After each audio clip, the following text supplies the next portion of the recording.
Unbelievably, un-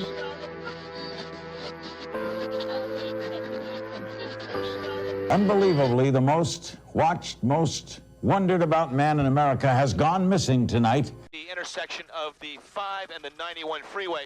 One thing we have been noticing, again, it's a very slow pursuit, followed by numerous highway patrol vehicles. But because of the intensity, it seems like people have heard about what's going on, and all the overpasses that we've seen have been lined with cars. Guilty shadows haunt the night. Dark secrets locked away so tight. OJ on the run. Oh, what a sight. High-speed chase, sirens blaring in the moonlight. Fame and glory now turned to shame. The taste of freedom lost in this twisted game. OJ, the man with the bloodstained fame, innocent or guilty, who's to blame? Running from the truth, chasing dreams in the night. Oh, OJ, you can't from a faithful light. Guilty shadows follow you, day and night. In the darkness, justice finds its light.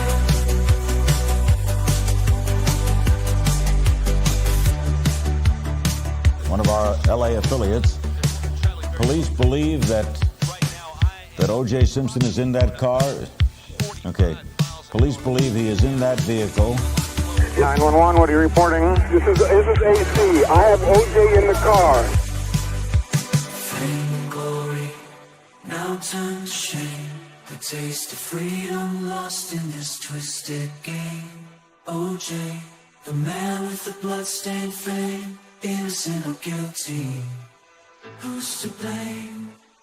Running from the truth, chasing dreams in the night. Oh, OJ, you cried from that faithful light. Guilty shadows follow you, day and night. In the darkness, justice finds its light.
What am I doing here all alone? I got things that I gotta do. Waiting for my friends to come along. I don't mean to sound so lonely. I can't help it if I... Oh, that's right. That is King Size Maybe with that sweet lick. And we're starting to show with the guests on the show. What are we doing, Savage? We're just ripping the Band-Aid off, but we're here on the Salty and Savage Show, episode number 35. Check it out. What are we even doing here? Hold on, let's rearrange things. It's been a long sloppy Tuesday. You're just super sloppy. So my production is so down. This is not Emmy winning No. streaming right Gonna now. have to actually take the Emmy back. Take it back. I'm gonna call the academy and be like, you have to take his Emmys. I'm to just recovering time. from St. Patty's Day. It's No, sorry. no. You guys are doing this all wrong. This was intentional. You were saying the quiet part out loud.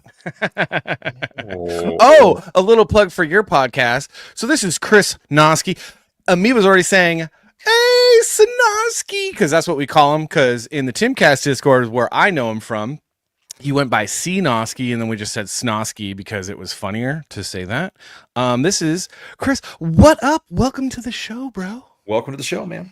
Thank you for having me. I got to get you on my show, both of you, at some point. Yes, Ed, we will go on that. Sinoski, I mean, while it's my first initial and last name, it actually started out once upon a time back in high school, you know, in my dark emo days when emo was actually emo or, you know, goth. It was See No Sky. See No Sky. Oh, See. Oh, how emo of you. We got Bank of Kev here. What up, dude? Watching the show from his compound in the middle of somewhere nowhere that you need to know about. Somewhere nowhere. And Joey's here. So you want to bring in Joey? Joey's here. Oh, add Joey to the stage. Maybe. What up, There he Joey? We're gonna swap. Oh, hi. Okay, here we go. There we go. I was late. I'm sorry.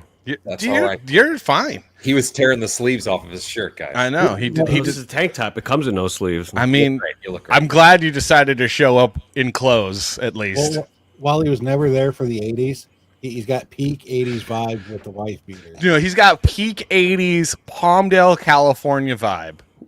Hey, bro, coming to you live from California, New York. Palmdale, California. Palmdale, California. And for anyone that's from California, you know exactly what that means. And you know I'm right. I actually lived in Palmdale for 8 years. That's why I can say that. That's why I've lived in New York for 33 years. my whole life. Whereabouts? Oh, wait. No, you don't want to tell us. Upstate? Downstate? Manhattan. He lives in the shitty part. No, I live in one of the last good neighborhoods. Well, welcome to the show. everybody. Yes, to the Salty and Savage show. Whatever the heck this is, we're having a great time. We're having a beverage and enjoying having you guys on here. We're having a bunch of guests lately, and it's just couldn't be a better set. Let's do this. Like, let's get this going. I'm hearing an echo. Is there an echo? Is that Yes, it? there is. That Joey. Every time Joey turns his head, Turn your right speakers up to the off. microphone, No, I have it on my picks up headphone. his headphones. Just my microphone is so Oh, pristine that it picks it up. I have to lower the volume. lower How that about game. now? How's it, baby. is it good now? Is it good? Yeah, that's better. Okay. That's better. Marvelous. Marvelous. All right. Okay. Well, what are we I like to talking lift the about? microphone sometimes and like go like this. Just I He gotta have my likes to get hands. a little Haktua on it. More a little hot shoe. Sometimes I put it right in my nose like this. I don't understand that reference. We have some interesting information, which is what our thumbnail was teasing about, and this is something that I believe you guys have a little more in-depth information on than even just the article presents. Let me go ahead and bring this bad boy up. Skadoosh. Going right into it with the thumbnail. Going. Did right he get? Is he getting Brett Cooper? I still hear myself, Joey. God bless America. Now, who like? Okay, now I've seen this happen. Not only do they do this, to restructure in many of these studios, but I've seen on just shows within a show taking an executive, and they're like, you know what, we don't have enough for you to do here. We really need to. Can we just go and just put you somewhere else? And maybe you'll come back. Maybe you'll be back. Maybe you'll do so much good stuff that you'll be back. And but we know you'll land on your feet either way. But you're within the company, kind of. But we'll give you a separate. What does this MSN article say? So the article is just basically saying that this fine young cannibal here, the co-founder of Daily Wire, is stepping down from his role as co-CEO to focus on creative projects for the company. He owns 30% of the company. They did not fire him. Yeah. So Well, no, but he still doesn't own it outright. Oh my gosh. Hey Joey, seriously though, I hear an echo and it's driving me crazy. Are we sure it's me at this point? Because I've lowered my gain. Hold on, let's see. hold on. Where are you? Yes. Yes, it's you. Yeah. Check 1 2. He Yes, does it's it on you. my show too. So It's all right. So we'll work it out. We'll work it out. We'll work it out. So anyways, this guy, whatever his name is, Boring. It's so great that a CEO's name is Boring. You're like, he probably is. The guy named Boring is gonna focus on creative projects. Okay. So in a note to the staff, he said he's going to remain with the company in an advisory role. He'll continue to host Daily Wire Backstage, the company's monthly show featuring Ben Shapiro, Matt Walsh, and a bunch of other just like getting paid for nothing. I feel people. like his consulting and advisory role is why he has to step down. Maybe. I feel like that's the worst part about his job, is that the direction that he's been leading the company has not been good. So what, Chris? I feel like you had a little more insight onto this than you were leading on before. Like what do you spit it out, bro? I mean, well, I don't know anything official. My name's not Ian Carroll. For those that don't know who Ian Carroll is, he did an 8-minute long video of a bunch of stuff and Gossip Girl crap that you can just outright ignore because the guy is always wrong, especially about this. Like, I used to think the guy was interesting. Good Lord. I played the whole thing at 1.75 speed on my show earlier. Did you really? 175. You got it. You got it down to two like. was a little too quick, but he was speaking slow enough to where 175 was good enough. How could you tell he was unhinged the whole time? So I mean, no, seriously. He got it down to 5 minutes. This guy's claiming to know all the inside dirt of the Daily Wire. First and foremost, you don't fire the guy that owns 30% of the company, and that's a made up number in my head, by the way. Quit calling out my clickbait, Chris. Quit calling out my clickbait thumbnail. Okay. Anyway, continue. You don't force him out. You don't do anything. Remember, in 2019, he gave up half of his CEO role to the other guy that helped found the company. Right? Yeah. Caleb, whatever. And that was because they wanted to focus on these other projects that they're currently working on, the movies and whatnot. He has now got to the point where 5 years later, guess what? I can now give up more of this direct management role to focus on the things that I want to work on. This makes perfect sense. I mean, it does. It also could be something that, well, I mean, I didn't realize that he owned that much of the company. I thought he was just like, oh, hey, look, I was here when it was, when we put this together. If he actually owns that much of the company, that's a very different scenario. Him, Caleb, and Ben Shapiro started the company together. Well, there we go. Yeah. In California. He tweets a lot of silly things, though. Almost a decade ago now. The thing that so my inside baseball is just as far as like the creative side of things go and the original content side of things go. It's my opinion. Sorry if this makes a lot of people mad, but it's my opinion that they've hired a lot of morons at Daily Wire that are making a lot of bad decisions.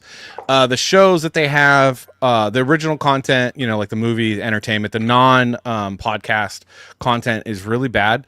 It's not good. It's poorly produced. And I know that I'm stepping on toes because there's a couple of people that I know personally that have been involved in that. But some of the executives they've hired some really bad executives that really kind of failed into this position. They were people that weren't very talented in Hollywood, probably, and some of them I don't even think have conservative values or principles, but kind of are pretending or fronting like they have conservative values or principles just to get the job to keep going and failing upwards. And they've hired some really talented people that I don't think that they're utilizing very well, just because some of the people that I know that are there that are actually really, really good and have been really good in other positions, you're not seeing that genius that you would see at the other places. So I think all in all, I don't know, man. The Daily Wire, giant disappointment. That's a given considering they let their biggest star go. For whatever reason, they let Brett go, and she was going to bring the next decade worth of viewers into that company. Yeah. No. Well, who do they like? Yeah. I mean, you got to imagine what's the contract status with like Matt Walsh and Michael Knowles? You got to imagine that perhaps that they might be on the way out too at some point. But where would they go? You know, They don't Matt need to Walsh go has already anywhere. been at the Blaze. They could Kind just of, do their own because thing. yeah, I don't know if Matt Walsh ever wants to do that because he did his own thing. And I think it seems like his kind of career path, you know, going from, what was it? Where he was at one place and then he went to the Blaze and then he went to the Daily Wire, and he's kind of hot. He likes to have a little bit of structure, a little bit of that security, it seems like. So I don't know, man. He's got his family he's concerned about. I mean, I get it. The problem is people is probably these- aren't these- worried about money. These creator spheres is like you have like the Blaze and the Daily Wire, which is kind of like not they're more like the new mainstream version of like what's acceptable to believe as a right wing person, and then you have everything else, which is like more extreme. So yeah, I don't really know where he would go. I think that maybe a couple of them should band together and start something new. Well, he's also not a creative person. I mean, I'm sorry, he's just not. He's not a creative person. He's not a very. I know people consider him to be intelligent, and I guess maybe on some kind of aspect he is intelligent but he's essentially like made a career out of being a young curmudgeon, and I think that act and that shtick is kind of getting old, and boring. And his takes are just really just stale and tired and recycled. He's like the Alex Stein of political commentary. You know, it's the same thing over. Yeah, we get it. You don't like comic books. You don't like Maybe manga. you should go back to the Blaze then. You know, yeah. And so, but he's also not creative, right? Like his stuff is done really well, but it's like preaching to the choir content. You know, what is a woman? That's, you know, that's red meat for the conservative market, which is great, but it's not creative. You're not doing anything. Yeah. And honestly, my biggest irritation with Matt Walsh is he's making the stupidest people in America famous by constantly talking about the Dylan Mulvaney's of the world, when if you just shut up and ignored them, they would never have been a thing. But you upset, like he represents, and I think largely the Daily Wire represents the worst about conservative media, because all it is cry, whine, complain about the things we don't like. And the only person that's ever talking about something good or something exciting or something new that they like is Andrew Klavan. Everyone else is just beating that dead horse of, I don't like Hollywood. Hollywood's woke. This movie's woke. That movie's woke. This person's crazy. And you're like, maybe, I don't know, add something to the culture instead of just bitching about it. Well, that's the funny thing. You mentioned that, you know, Klavan was the reason I even started watching the Daily Wire content in the first place. And it wasn't because of what he was saying on his show specifically. It was his intro. Yeah. Because it was entertaining. Yeah.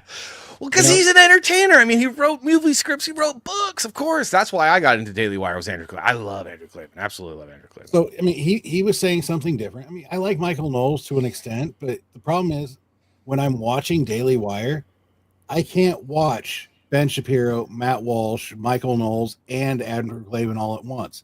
I just can't. Yeah. By the time you get to the second show, he's like, okay, I'm done with this conversation. At least with Klavan, it got interesting when he'd get into his bit because he'd talk about it from a different perspective.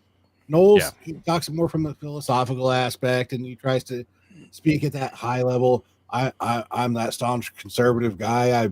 I supported Bob Dole from the age of 6. Shut the fuck up.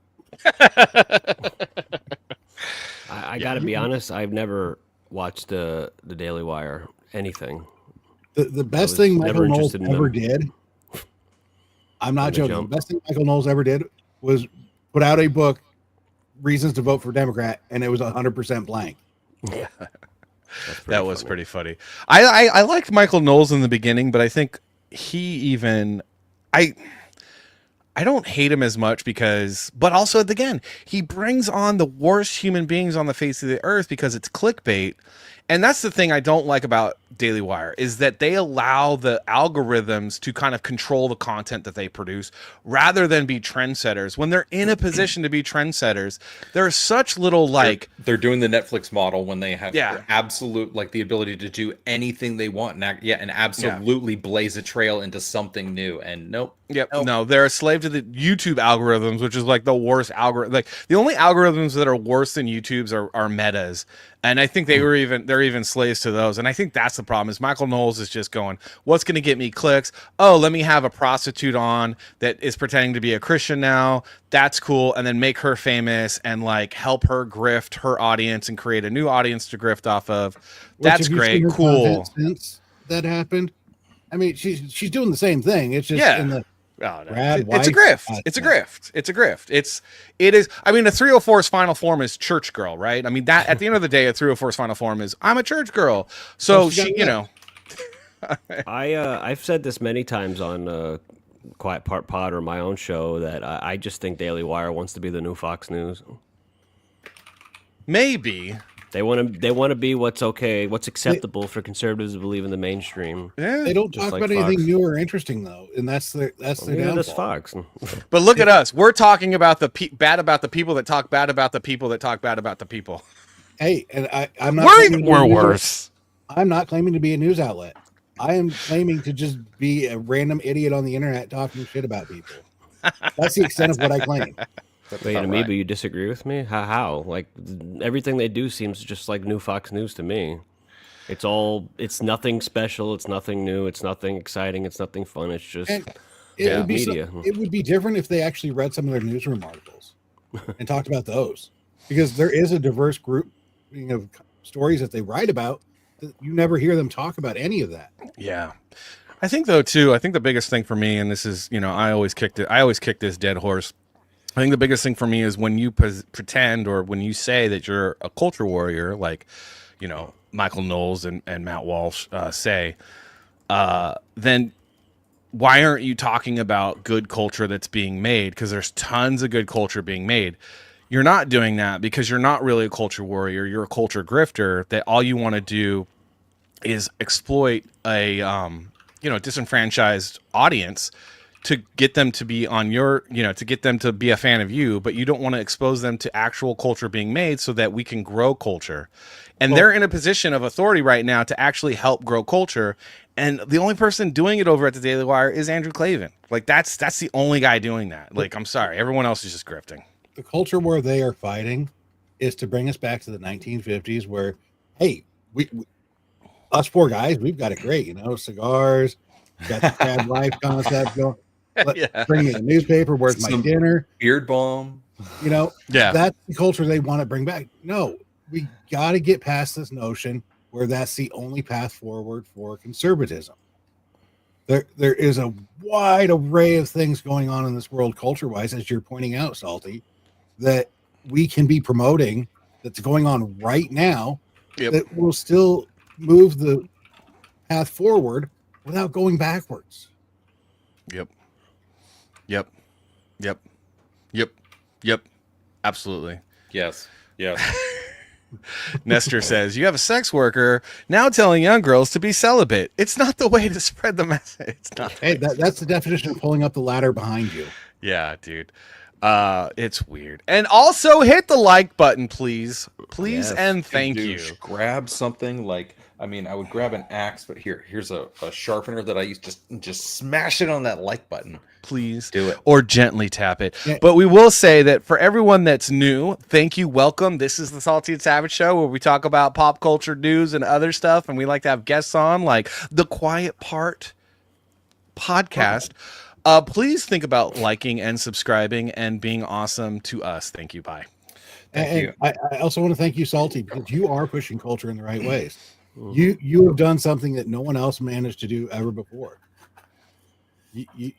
You saw me on my show smoking a cigarette, and you said, "Come on, man, you're killing me. I want a cigarette." Guess what? I am almost 2 weeks without an actual cigarette.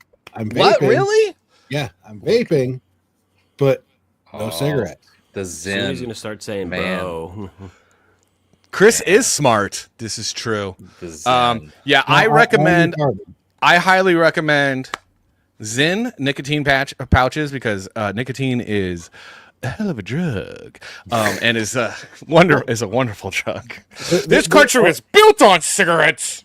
There are benefits to nicotine, but you got to separate it away from all the other shit that goes into a cigarette, and that is fine. But it is still an addictive product. Don't Yeah, do it. it's Chris. super addictive. I smoke cigarettes. The only thing that got me to stop smoking cigarettes was I started dating my wife, who was like the hottest girl in high school, and then got hotter. And when we started hanging out, she's like, "Yeah, I won't date someone that smokes cigarettes." And I was like, "Well, you're hot, and I'm going to stop now." You're hot, and I want And that was my motivation. I've not been smoking for 12 years. Yeah. So could you stop smoking to touch some sweet butt? Absolutely, you can. I was never able to, but I mean, Absolutely. I never had don't that have a presented cool as arc an like you ultimatum guys. either. So. I just never smoked before a cigarette before, so Dude, I don't have a cool arc like that. You're missing out, but also good for you. No, you're probably better off.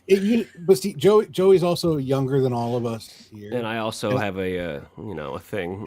and in the 80s and 90s, He's got it another was thing. He such can't- a social thing. Oh yeah. You would do it to hang out with people. Oh, I know they did that too. The skateboard crews in the early 2000s definitely did that as well. I was an athlete, and I didn't want to ruin my already ruined lungs. An athlete, because he does play basketball. How do you feel about the NBA these days? Actually, They don't let them play defense anymore, so it's becoming a real slog watching the regular season. and they But also when it comes to the playoffs, so the playoffs are still entertaining. But when it comes to the regular season, it's. There's just traveling. College There's football. just double dribble. I just saw, so I've been complaining about this one travel call. I just saw it. I was watching the net game because it was the only game on TV, and this dude he's got his pivot foot set right. It's the back foot, and then they're doing this thing where they take a step forward, and then they lift up the pivot foot before they jump into their shot, and they don't call travels on it. And I'm just like, how is that not a travel? Oh, they're finding that inch, and they're just making it longer and longer. Like, you're supposed to jump at the same time with both your feet, and then they just pick up the back foot, and then I'm just like, oh. Yeah, let's watch this video, actually. Which one? What are you doing? I'm going to share screen.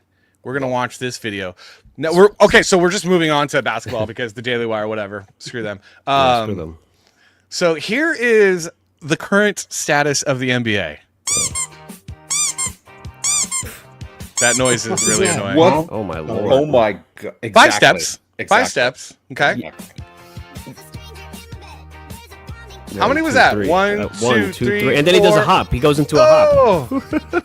Okay, watch this. Watch This is gonna be inbound great. ball. This is Inbound gonna be ball. great. 1, 2. Let's go back to that. He's Go like, back to wait a that. minute.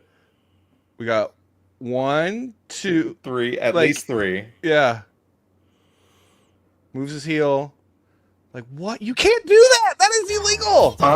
They do this thing too when they're doing the gather dribble. They Go basically get Dubs. an extra step out of it. Go Dubs. They just continue to let them get away with travels. Like these guys, these superstars will be averaging 5 turnovers every game. So, shout out to the 1990s Chicago Bulls. Okay, so you saw the one where the guy hits the ball top of the key and he runs 5 steps. Mm-hmm. At least with Jordan, I mean, he'd get to the free throw line and he'd be in the air at that He point. jump. I mean, they used to be like, all right, 2.5 steps, maybe 3. But, like, that was 5 steps without even taking a dribble, dude. That's crazy. Do you remember the LeBron James crab dribble controversy? Where he took 2 steps and then did a hop step, and he was like, "It's a crab dribble." I'm like, "No, it's travel." A crab dribble? That's what he called it. The crab. That Like, sounds go look up weird. LeBron James crab dribble. It sounds racist. I don't know. That's Hey, he what called up? it. We got Flip Magazine here. If you guys, Flip City. Christy, Flip City Magazine. Sorry, Christy. Please let us know if your campaign's still going live on Fund My Comic because we will link to it. You guys got to check out this magazine. It's like funnier than Cracked or Mad Magazine. Seriously. Not possible. All right. No, so dude, it's hilarious, Or and are we it's talking not. about current state of those other magazines. No, just in general, man. It's super funny, and it's like a lot of political satire too, and Okay. they think correctly, unlike Savage, oh my god. who's a dirty Wow. hooker. Am I a dirty hooker? I mean, No, I'm not just gonna. kidding. I'm not gonna No. deny it. No, just Damn. kidding. Just calling them out like that. No, it's.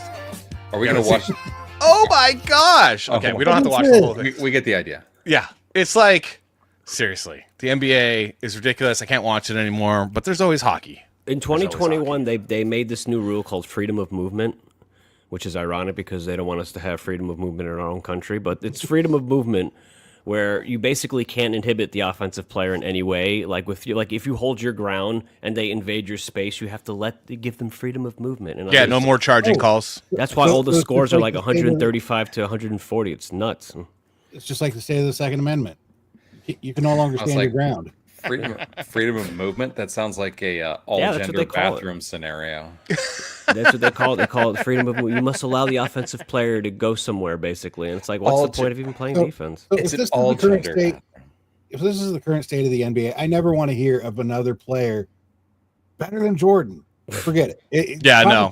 Done. It's never going to happen. Now, real quick, Katie Did, what's up, Katie Did? I will be on Katie Did's channel on Monday. Oh, nice. It's a daytime show. You guys should check it out. There will be a link in the chat for her channel.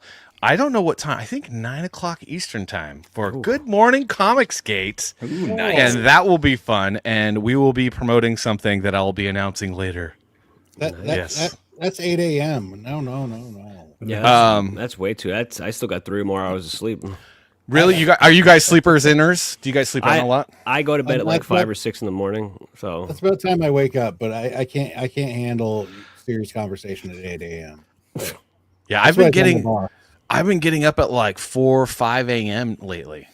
And it's actually kind of been awesome. Wow. It's time your age, you gotta get up, you gotta go pee. Dude, it's great. No, I still don't wake up in the middle of the night really to go to the bathroom. I'll go to bed at 9 o'clock. Like an old person. I'm like, what's wrong with me? I used to be like at the time you're going to bed. I used to be like Joey and be like, I'm going to bed at 5 o'clock in the morning. Like I'd be talking to my dad on the phone or like, texting him. And he's like, are you just waking up? I'm like, no, I'm about to go to bed. But now I'm like 5 a.m.'s for going to bed, not waking up. I just go to bed when I'm tired. Did last week's guest, Michael Ferraro, in the chat. What up, Michael? What's up, brother? Thanks for coming back in, bud. Good to see you. So also, should we get to the Stan Lee? Yes. Let's do this. Have you guys heard about this at all? There's a trailer. There's a documentary being crowdfunded right now. I have mixed feelings about it. Maybe let's watch it and see what you guys think. Let's watch it. Let's watch it, and let's definitely make sure to find our fair use frame.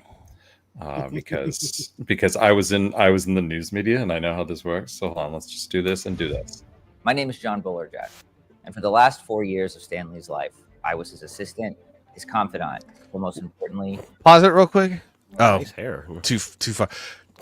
Notice the Danger Girl comic book in the background. That dude, seriously, think about your set when you're doing this. You got Hellboy, you got Danger Girl. Like, where's the Marvel? Oh, you got Hulk there. Like, you got like Dark Horse and Image. So are you being like, I'm a comic book guy? I see Spider-Man's arm is in the corner. Yeah, but seriously, what the WTF?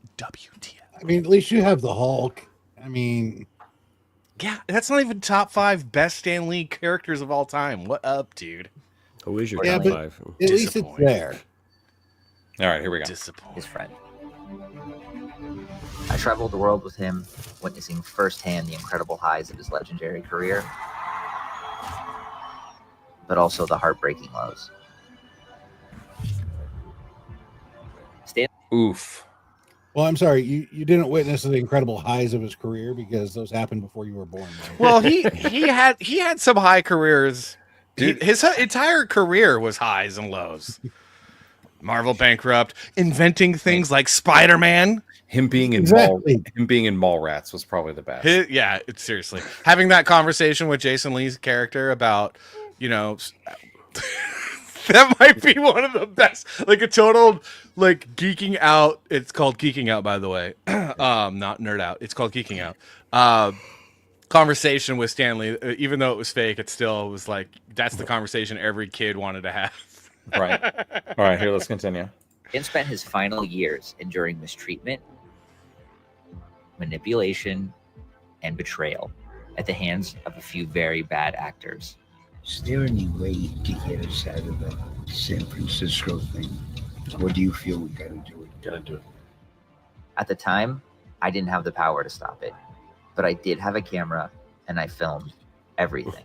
Damn, I mean, this is painful, right? Yeah. You're like, what? And you watched it. Yeah. Okay, let's continue. Let's see. Whoa, watch out! Now I'm asking for your help to finish the film and finally get justice for Stan. This documentary includes firsthand accounts from key witnesses, including comic book legends like Rob Liefeld and Roy Thomas, as well as many others who saw the chaos and unethical acts. This isn't speculation, it's all on camera. Undeniable. This is old Stan Lee coming at you. No, you're not old. Irrefutable. I thought I was finished, but apparently I'm not. No ambiguity. With your help, we can finish the film, expose. Dude, they had him signing so much stuff. Yeah. We can finish the film, expose. What's up? I mean, my whole vibe I'm getting, this is also just another grift. I'm sorry, you said you had no voice, you had no power, but you had the ability to record. Any one of these videos when Stan was alive would have gone viral in an instant, and the fans would have come out and said, "Hey, yeah, this isn't cool. We can't accept this." Yeah. Why didn't you do something then? That's a good point. Yeah, I have thoughts. Let's continue. Let's keep watching. Let's see the whole thing. Was the truth and give Stan the justice he deserves. As a bonus, I'm going to share with you some insights on the film from some of the most well-respected creators in the industry. I'll be honest, I didn't know what to expect. When I saw the documentary, I knew some of it. Worst person in like comics. Most people, I didn't know all of it. And there were pieces of it that blew me away. It's a lot of emotions, dude. It's a crazy roller coaster. Seeing Stan in that situation, being taken advantage of, was really hard to watch.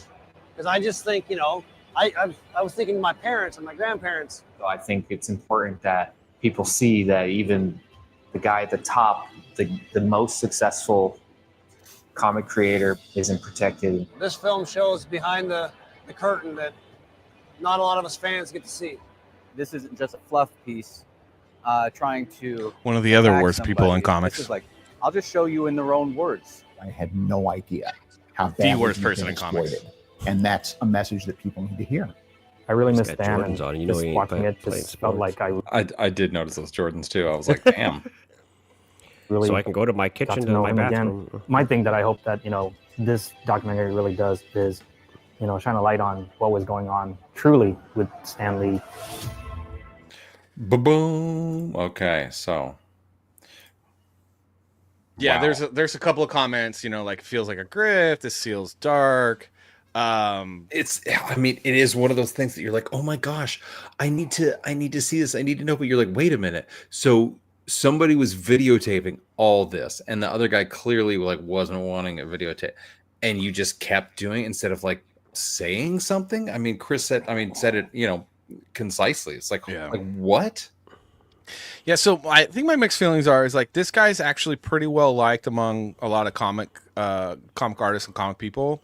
So I don't know all the details because I wasn't a comic book insider. I'm just an indie comic creator now, but I worked in advertising for a long time and worked on Marvel stuff. So my take is kind of a wait and see, learn more, but at the same time it's looking at it from the outside. It's like, dude, why didn't you take that video footage and show it to the authorities or show it to some family members or show it to somebody? Even just getting it out there on the internet, risking your job, because at the same time you're a personal assistant. Your job's not that lucrative. You could have on any if for some reason you were around any set where somebody who adored him, like let's just say a Jon Favreau or something was around, and you were like, hey, you need to see this. John would have been like, you know what, I'm just gonna go ahead and make sure he's good. Yeah. And go ahead and handle this. Yeah. But it's been a thing for the past decade at least. I can think of longer, but the whole elder abuse billboards that have been around the country, right? Mm-hmm. This has been a real concern. Richard Simmons. I mean, come on, guys. Richard Simmons. Yeah. Hey, Richard Simmons shares a birthday with me. Does he really? Yeah, That's fabulous. I remember hearing about. I mean, we heard about. I had a friend who was really big into comic books, like obsessively. Well, Marvel comic books. He was obsessively into Marvel comics. Like he'd skip school for like movie premieres and stuff. But like he was telling me about this stuff, like God, it got to be like almost over a decade ago. And I'm just like, why doesn't anybody say something? Like, what's going on? Well, I don't really understand why nobody said anything, and now he's got all this footage that he held on to. It's a little weird. I mean, now there could be some he might have, and no one did anything. There's that possibility. I don't know. Again, we don't know all the details because he did say in the beginning that he was powerless to do it. Maybe he's just a really, really weak person and cared more about his job than telling the truth and stopping bad things from happening too. There's people that are just cowards. I mean, let's be honest. We saw a lot of that in COVID. Yeah, we saw. Perfect point. So I am going to be judgy while also pretending to withhold judgment. Well, we talk a lot, conservative culture. We talk about creating culture. One of the cultural things that we should always be going for is the morality of what we do, how we do it, and why we do it. Yeah. If you know something bad is happening and you do not say something, you're part of the problem. Yeah, totally. And Andrew has something interesting to say. It's like documentarians have to remain impartial, especially if they can profit from it. Yes. Which is I've always had a problem with documentarians because I mean, I know like certain things, it's like good to see like what's happening in another country, and you're definitely not going to interfere with that because you definitely don't have any power to do that. But like other situations, you're like, you should say something, dude. Like, what you're a parasite. Maybe you should have interfered. Like, yeah. I'm sorry, you're the assistant to this icon. You were not powerless. You're this guy's assistant. You know the people you can reach out to. And I feel like you guys hit on a good point where it's almost like there's a kind of a sub-series of documentaries that are fully a grift where the documentarian is almost putting themselves at the forefront. Like, look at what I'm bringing to you. There's one particular, I won't name it because it's absolutely ridiculous, but I was like, oh, this sounds kind of fascinating. This guy has an interesting perspective. He tells a good story, and the focus of his story that he's focusing on is fascinating. Okay. And then I watched it, and most of the film was the guy who was making the documentary, the documentarian himself, talking to people on the phone about the subject of the documentary, getting other people's opinions and getting other people, oh my God, and him reacting. It was like watching a podcast of him on the telephone. I was like, wait a minute, this is a documentary? You basically shot video of yourself in your living room talking about making a documentary, and you turned it into a documentary. Like, talk about a grift. We talked about the Daily Wire, Matt Walsh and his documentaries. He went to these tribes in Africa. He went and asked the real questions. What is a woman, right? That was the one of the Joey admitted to not being like too into the Daily Wire, not being so in touch. I am also not so in touch. I did happen to catch a good amount of what is a woman because I was super fascinated with some of those people's answers. Yeah, I was so fascinated. I was like, what? This is wild. People are very upset about this question. That's a documentary, right? That's I have a question, and I'm going to go bring it to the people, and I want to record their answers. Yeah, and it's just a simple conversation. Like, I'm just going to walk around and have the same conversation with people, and just the reaction is wild when I mean, you could not think of a more deadpan person than Matt. Well, I mean, he's just like, yeah. So, can I ask you a question? I don't necessarily have much of a personality, but I come off good on camera because I use shoe polish in my beard. Dude, seriously, his beard looks so unnatural. And if you've ever noticed, he has tiny, soft hands, and it's creepy. It is so creepy. I don't know. I haven't touched his hands. Oh no, you could see him on camera. They're like the soft. Like, the guy should never lecture men about what anything manly is, because those are the softest hands. I swear he puts lotion on and then those lotion gloves on at night because they're that freaking soft. It's unnatural and ungodly. I haven't worked a manufacturing job in 6 years now, to where I actually physically worked with my hands, and my hands are finally now getting to the point where, all right, I'm okay with not having to put lotion on them to keep them semi-soft. Yeah, it is wild to me that here, like you say, Matt Walsh's hands, they have never seen a hard day's labor. No, not at all. And so he should not lecture a man about what manly stuff is. You know, that kind of capsulizes probably my feelings about him. Like he feels like he's like this authority on what a man is, and it's just like I look at him and I'm like, not he you, looks weak and dude. soft. Yeah, not so much. Not so much. Swing an axe a bit. Hey, I mean, just because you wear clothes and you look like a lumberjack doesn't mean you get to act He's like the oldest, like 30. What is he, like 35 or 36? He's like the oldest. Yeah. 35 or 30. He wants to be 70 so bad. Soft, but it's also super soft. Dude, yeah, he is dying for someone to call him Pappy so he can carve wooden spoons for them. If somebody calls him Boomer and he gets a half chub. Yeah, Amoeba sums it up perfectly. He looks like a Cali hipster. Yeah. Exactly. I feel like he's going to try to sell me some organic honey, and I'm just like, bro, I don't care. And on that note, let's do our top 5. Oh, should we? Yeah. Should we do that? Okay, let's hold on. I accidentally closed a window. Oh, let's do that.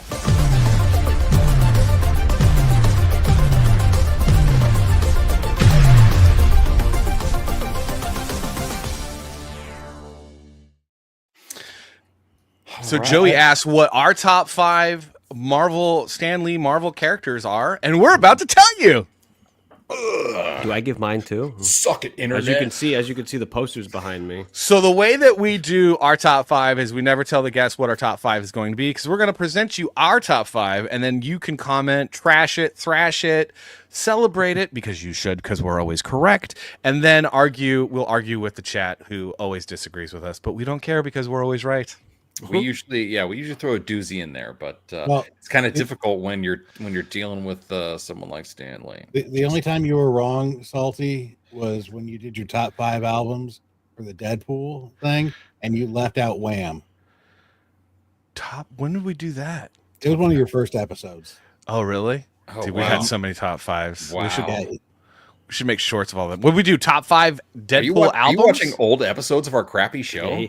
No, dude, this show is awesome. Watching it live when it happened. No, he just skimmed through a couple episodes to have some research. Hey, you can keep sucking up. It's cool. You can keep sucking up. It's good. We love it. I appreciate it. Stop glazing, bro. All right. So number 5. Number 5 coming in greatest Stan Lee top 5 comic book Marvel creations of all time. Are you ready? We're ready.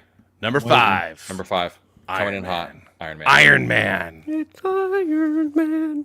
So why Iron Man is number 5 is because Iron Man is what Batman is, but if it was actually good and better and not stupid and emo. Okay, so like Batman is essentially emo Iron Man. Iron Man is like the man's version of a superhero. He's awesome. He's rich. He's a playboy, and he's got a cool armor. Like it doesn't get better than Iron Man. He uses his money to technologically advance himself. Yes. Whereas Batman, I mean, they try to portray him that way, but he's still running. Batman's like, boo-hoo, my parents got shot. It's like, welcome to New York City, dude. Get over it. Also, could you stop running around in a leotard? It's a little weird, bro. Get a suit of iron. A suit of armor.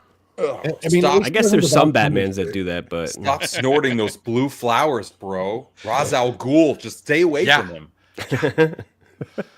So obviously, Iron Man is better than Batman. Number 5, it's Iron Man. Iron Man is pretty awesome. The character, what they've done in Hollywood is, I'm not gonna lie, they've turned Iron Man into the biggest star, but Iron Man in the comic book still an unbelievable star, not the biggest on our list, but absolutely epic.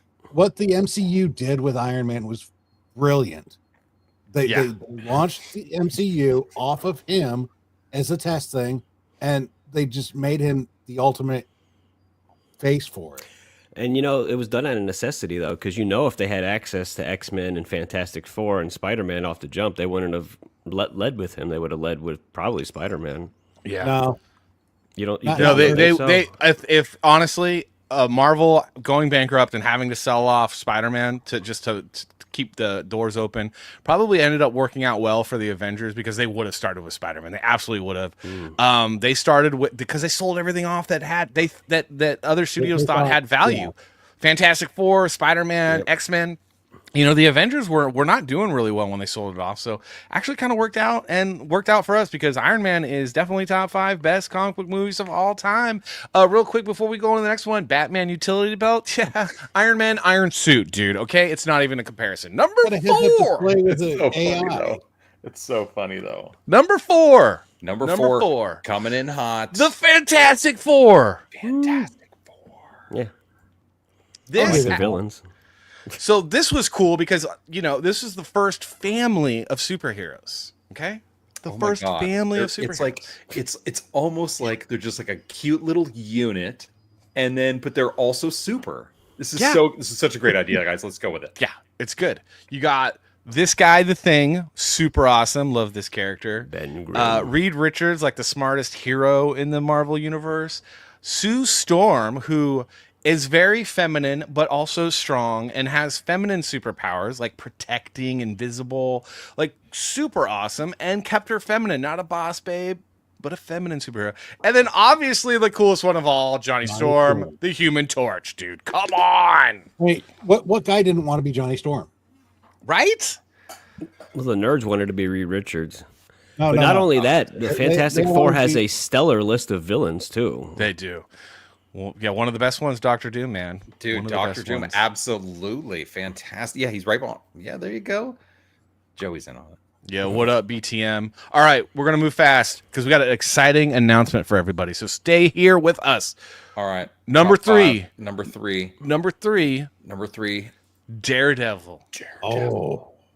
I absolutely positively love Daredevil, and the reason why I love Daredevil is because it's such a unique superhero. It's a guy that's blind, but because of an accident loses his sight, but then gains superhuman hearing, where it gives him like such an advantage over his enemies. And then you have the whole like just the complexity of the hero. He's actually more of a tormented hero where he's got these religious beliefs that if you grew up in a super religious home can be kind of counterproductive to your growth as a human being. And they bring that in a really interesting way. I absolutely love Daredevil. Like absolutely love Daredevil. I think Netflix did a great job, especially with the first 2 seasons. They did a great job like revamping that character because let's just say in the movies they didn't do a fantastic job. Oh no, the movies are terrible, and we are basing everything off of comic books, not movies. Hence, Fantastic Four and Daredevil. Obviously, but is extremely commendable what Netflix did with at least the first couple series and choosing like Vincent D'Onofrio to be perfect. Be the biggie, the big baddie, Mr. Big, or Oh yes. I haven't watched the new season. The Reborn Again or whatever they're calling it. Born Again. Yeah. Was it even worth it? I have not watched it yet, and I want to, but I've heard it so bad. And Born Again is based off of my favorite run of Daredevil ever of all time, which you could probably see back. Well, maybe not see on my bookshelf. Absolutely favorite. So I'm a little hesitant, but I think I'm going to start watching it this week, and then maybe we'll have some thoughts on it. Yeah, I'll probably binge it when I it's all think done. I think I know where your number one's going to be based off of where you've got Daredevil. Don't spoil it now. Don't you dare. All right, number 2, guys. Number 2. Are you ready? Number 2. Magneto. Magneto, yes. Ooh. Master of magnetism. In my opinion, is the best villain of all time. He's because it was like for me as a kid, it was my first experience in comics of not having an arch villain. So arch villain being like, I'm going to destroy the world. I'm going to take over the world. He was much more complex, almost anti-hero in a lot of what he was doing. And I just he was the one villain that I was like kind of rooting for instead of, the X-Men and Professor X fan. Where do you put Thanos? Where do I put Thanos? Not as high on the list. He's not. I don't even think Thanos is top 5 villains. I mean, sorry. My thought process is the anti-hero, just because, Thanos wasn't trying to be a dick. he went about things all wrong. Oh no, yeah. he's completely evil. He's completely evil. Magneto would have never have been as evil as Thanos because he believed in free will. He wanted revenge over the evil people. There's also that element from the actual Infinity Wars comic where he was literally just trying to impress Death. Yeah. Mistress Death. Like he was totally simping. He's for terrible. Death. He's terrible. He's like, I got rid of half things for you. Please love me. Simping for Death. What a great! Oh my God! And then Deadpool came along and stole her from him. Yeah. All right, number one though, guys. Dude, number one. Number one. I mean, come on, hands down.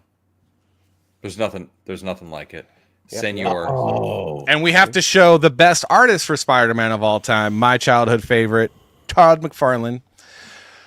Yeah, Spider-Man. I'm sorry. Hands down the best. It was for me growing up, it was him because it was like you could identify with a teenager, you know, the whole puberty angle that they had going on of the undertones, and I don't know, it just he was a kid from very humble beginnings, trying to figure out how to do the right thing. And he starts off by doing the wrong thing, not just automatically being awesome and good. Like Superman's so boring to me because he's just like, I'm good at everything and I'm just good. This was a guy that was like a dumb kid that had superpowers. It was like, I'm going to make some money by doing wrestling, and that's cool. And then bad things happen and he's like, crap, I gotta not do this. I would have thought you were going to put Punisher here. No, oh, you really thought Punisher? I saw the writing on the wall that it was going to be Spider-Man, bro. For not only is Spider-Man probably one of the top overall comic book characters, maybe I mean as far as like notoriety, it's probably Batman, Superman, then Spider-Man, or maybe reverse it a little bit based off of like the average person. But like he's got some of the best video games too. Spider-Man would have been respected. I mean, the pedestrian version of any top 5 list. Oh, Spider-Man. Come on. See, I like the Punisher because there's depth to the character. There's depth to Spider-Man, though. That's the thing about Spider-Man is there's tons of depth with Spider-Man. And he's just a regular guy, so you get to see him do regular things like fall in love with a girl, have a crush, you know, and then also not know which girl to date. There was a run on that, you know, because of Black Cat and, you know, Mary Jane. And then he gets married and I don't know, like he's the everyday person superhero. I think he's the most relatable superhero too, other than Punisher. I mean, Punisher is a good one, and I do like Punisher, and Punisher would definitely be on my top 10. But man, well, Spider-Man. Fox Comics corrects me. He wasn't created by Stan, so therefore. Oh yeah, there's that too. I should have known that, but I'm kind of stupid about that stuff. Yeah, he wasn't created. Wolverine didn't make the list because Wolverine wasn't created by Stan Lee. Yeah, there's a couple. I mean, there's a lot of good comic book characters in the Marvel universe. One of the reasons why we didn't do X-Men is because there's so many X-Men, and a lot of those X-Men aren't created by Stan. So we'd have to do the original X-Men, but the Fantastic Four are better than the original X-Men. Yeah, but my favorite Marvel character of all time is Miss Jean Grey. Oh, not bad. Yeah, so that would have been your your number one Stan Lee creation.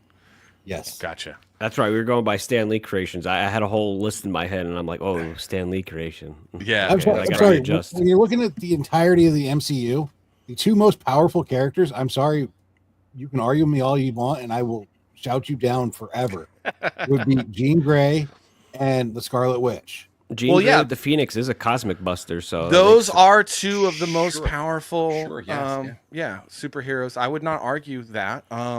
But we weren't going on strength, Chris. We were going on coolness. Yes. Maybe he likes it. He likes a strong woman, maybe. That concludes the top 5 of Stan Lee's greatest creations, with number 1, of course, being the Man of Spiders. What about Squirrel Girl? Was she made by Stan Lee? Oh, my gosh.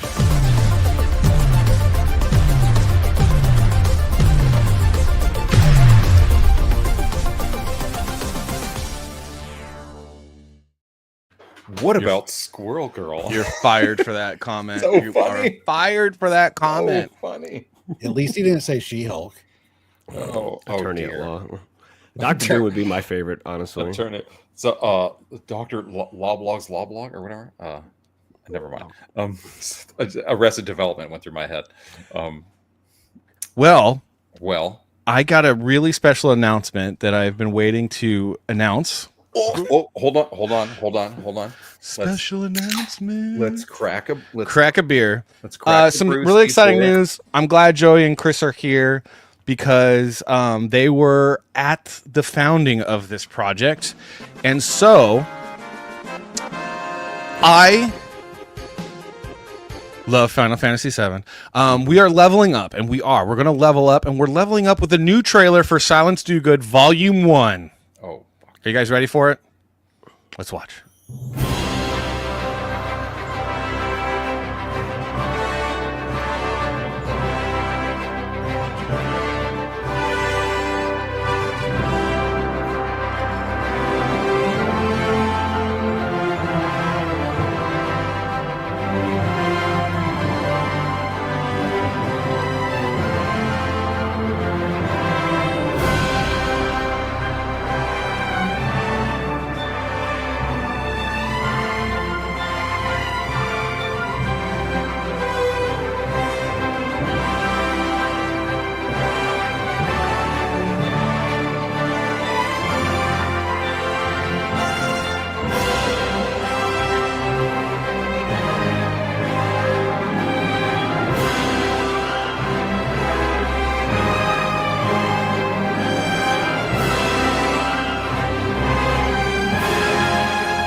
What do you guys think? You guys send me that link so I can show it on my show later. I've been promoting your Indiegogo. Dude, drop a link in the chat, bro. All right. So, and what exactly is going to be the full feature-length animated film? Dude, I cannot. One day, I hope. One day, I hope. Dude, an animated series that would rival something like a Clone High or something. You would just nail it. Like it would All be right. super good. So here is the campaign, and we are going to do it, guys. So I've been working on this. There's been a sign up. We've gotten a lot of people signing up. So we're going to go. Oh, no. Almost ready to live to go. But a launch must complete basic content. Okay, so never mind. I thought that was going to be fun. Lame. All right, what do I got? I know. Oh, tags. I don't have tags. Okay. Comics. Salty Papa. Comic books, graphic novels. Okay. Oh, sci-fi. Best of all time. Huge boobs. Oh no, wait. Sorry. Are you looking through my search history? What are you looking at? No. All right. Let's see if this will work. Let's see if this will work. We're gonna launch it, guys. We're gonna launch it, and then we're gonna post a link so you guys can start buying Volume 1. We're gonna go through the campaign real quick before we take our break. So. Let me just get here. All right, so we're gonna see if that works. All right, cool. Our goal is 500. Bam. Review and launch. Why? Yes. Launch campaign. Boom. Error. Type error. Attempted to assign to read only property. Bleep bloop. What? I don't understand. Bleep bloop. My name is Salty, and I am not having. I am kind of retarded. So anyway, there was a new Silence Do Good trailer. If you didn't just see it, it was fantastic, guys. CIA is interrupting right now. I know, man. All right, so we're just gonna. I'm just gonna. We talked about defunding the FBI multiple times. We know what's going on. Not to mention the IRS. Agencies are coming at you. To mention the IRS. This could be a new storyline arc. This could be. This could be, yeah, like there's time travel and there's interference, and now the future agencies. There was I know, right? There was a temporal anomaly. Holy shit! And then 10 minutes after the explosion, then we remembered what happened. Okay. And then he came back to the future, and Hillary was president in 2016. It was horrible. On the next episode of AbsolutelyTerrible.com. I don't understand how these tags work. I don't understand what you're doing. You're doing this live on the show. Fuck it, we'll do it live. This is very Nightcapian. This is what I do on Nightcap. I just do. Hey. I brainstorm to my audience live. You may as well. If I'm frustrated, I frustrate it live. I do everything live. I follow it up. I listen, guys. I'm the most unprofessional man on the internet, but you guys like me. That's what you like about me. You like the unprofessionalism. Listen, guys. I'm unprofessional. Just so you know. Listen, some say the most unprofessional. I don't say that, but some say. Could be. Nothing like a live show. Yep. Nothing like a live show. The way I see it is you could do really well or you could be a car crash. Either way, it's entertaining. It could be. So make sure to check it out. I'm sure the link for the Indiegogo has dropped. Oh, wait. No, he's trying to make it. It's not working. Dude, this is really frustrating. God, I was like, Lord. oh, wait. Well, I could just drop the link in the chat while he's doing this. Oh, wait.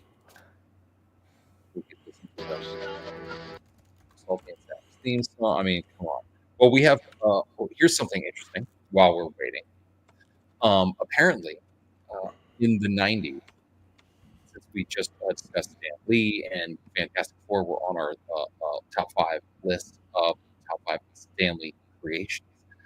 In the '90s, they made a Fantastic Four movie. They never released, and it's supposed to be super. The trailer exists, but the movie was never released.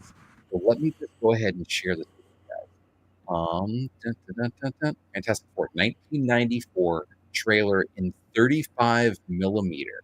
We're going to go ahead and bring this up. We're going to drop our totally handy little fair use, like it's totally going to work. We're never going to get dinged for anything. All right, let's check this out. So again, Fantastic Four, 1994 unreleased trailer.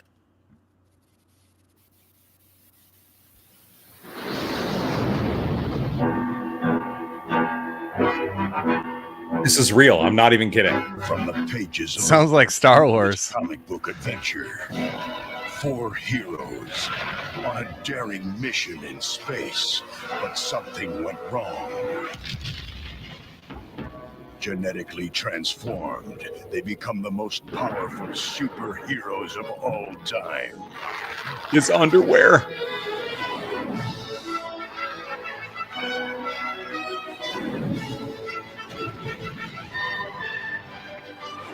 Look at this. Kind of fuck with the Ben Grimm design. Their cosmic power. Fight them! And to survive. If Willem Dafoe isn't in that outfit, I am going to be so upset. They must utilize all their strength.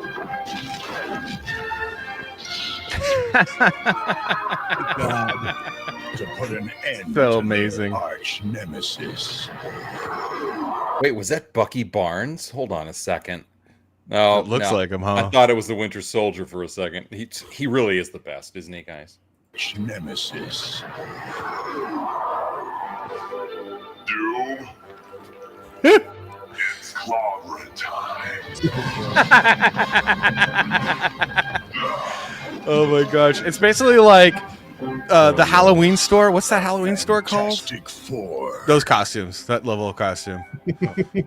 Party It's City? amazing. The Halloween store. Well, isn't the it? Halloween store. It's just the Halloween store, right? It's called like something Bargain Halloween or Halloween Superstore or so funny. Something. All right, guys. Oh my God! Did you? It was fix giving it? me problems. There, it's live. It's live. Nice. Woo!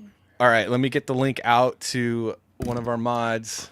Let me get the link to the and mod. then you guys can go check it out. So here's some of the stuff. Okay, really quick. And the reason why I'm happy that Joey and Chris are here is because we launched the original campaign basically on Timcast. So Timcast announced it our first time around, and it did really, really well. We got a lot. I was basically a nobody. I've been working in entertainment advertising for 20 years. And I wasn't a comic creator, but I knew how to storyboard. I knew how to tell a story. I knew how to write because I did that for commercials and advertisements like that, and a little like short stories here and there. Even sold a cartoon to a major Hollywood studio. They got canceled because one of the producers was a Trump supporter. How dare him? So I'm really excited. I was really excited to have them here because we launched it through the Timcast Discord. We got a lot of support, which made it so that we could get this printed. So let's go. Sorry, I'm all over the place. Nope. Let me see if we can. So we got this. We got the full screen. We got the foil in. It looks gorgeous, guys. It looks beautiful. And so this is the special book that a lot of people got. The expensive one. It's really thick.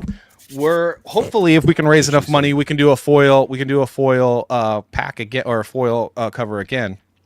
But what we have is we have 4 exciting covers from you guys can check it out. You could read the first like 6 pages of the book, 7 pages of the book.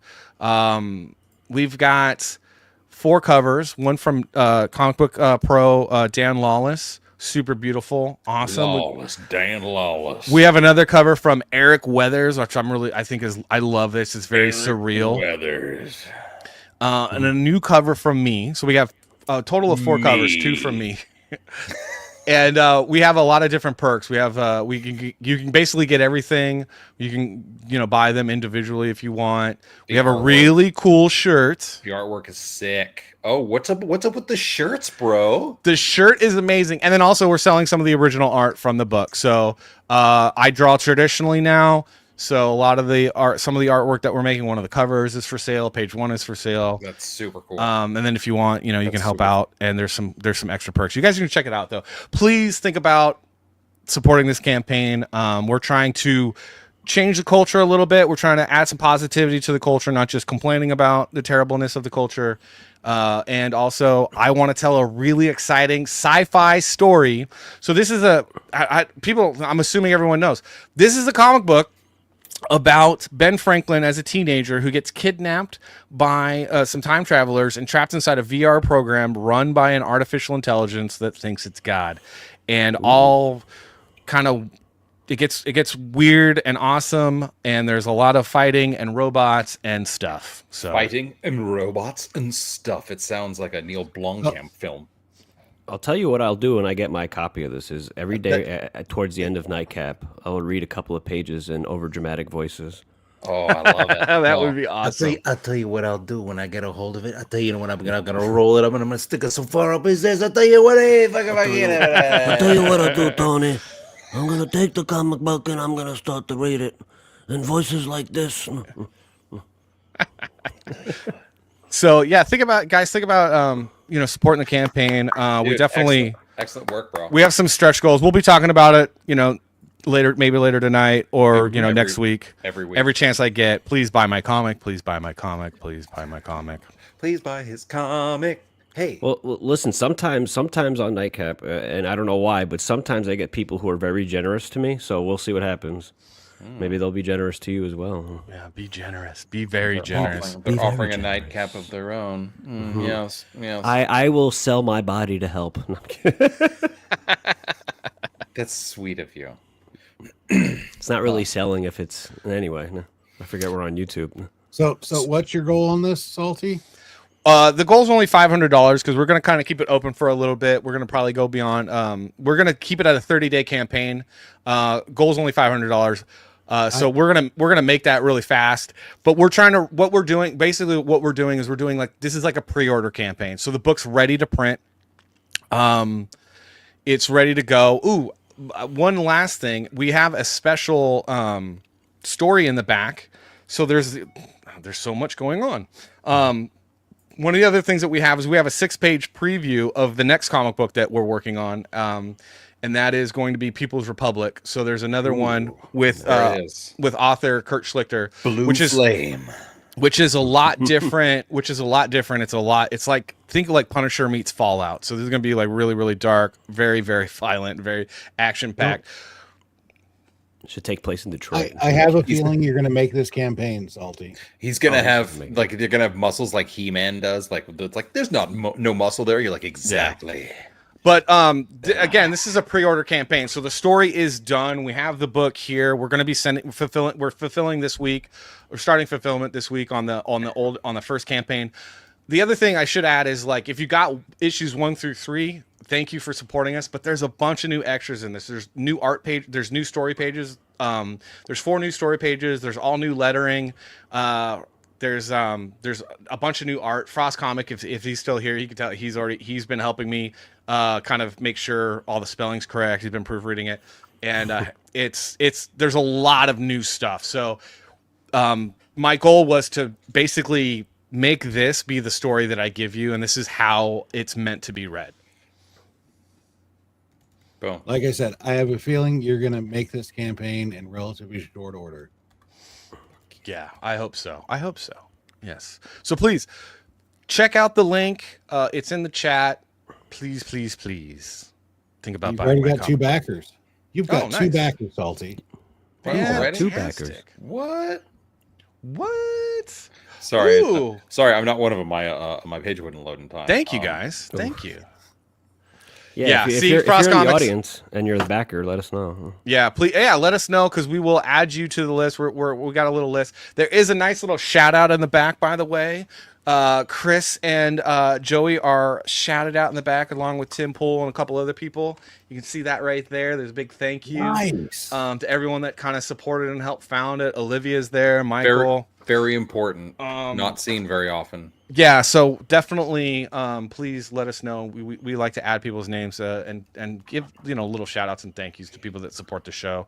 Frost Comics says it's loaded with extras, tons of extra art, background stories about Salty and his career, all sorts of stuff. So please check it out. I mean, honestly, Salty, I just wanted the T-shirt. So, oh, you want to see the T-shirt? You got to check out the T-shirt, guys. The T-shirt is. I mean, you showed me earlier, and I was like, I got to have it.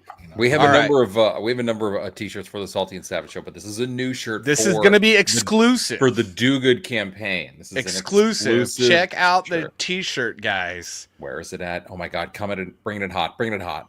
Silence too good. Oh snap! Well done is better than jibba jabba. Hey, maybe Chris, next time you're on that one show, maybe you could wear that shirt if you get it. Next time you're on that. Next time you're on that one show. If he wants to get it to me in the next couple weeks, I mean, I absolutely could. Ooh. Okay, we might be able to pull something. We might be able to make something happen. Get you to rep us because that would be dope, dude. That would be super cool. Super dope. So that's gonna be the shirt. It's very nice. I like it a lot. The colors. I mean, our color palette. This guy. It's just he just pulls this like ideal 80s color palette. Like exactly what you're looking like every time. Like all of our stuff looks like this. It's fantastic. Amoeba, of course your art is still going to be in the book. Hold on. Amoeba's got artwork in the book, and maybe we should get some more because there are still 6 pages that I got to do for the preview. Well, not here. Where's Amoeba's art? Amoeba, your artwork is in the book right here. Oh, wow, somebody claimed the one at all. Yeah. Ooh, nice. Huh?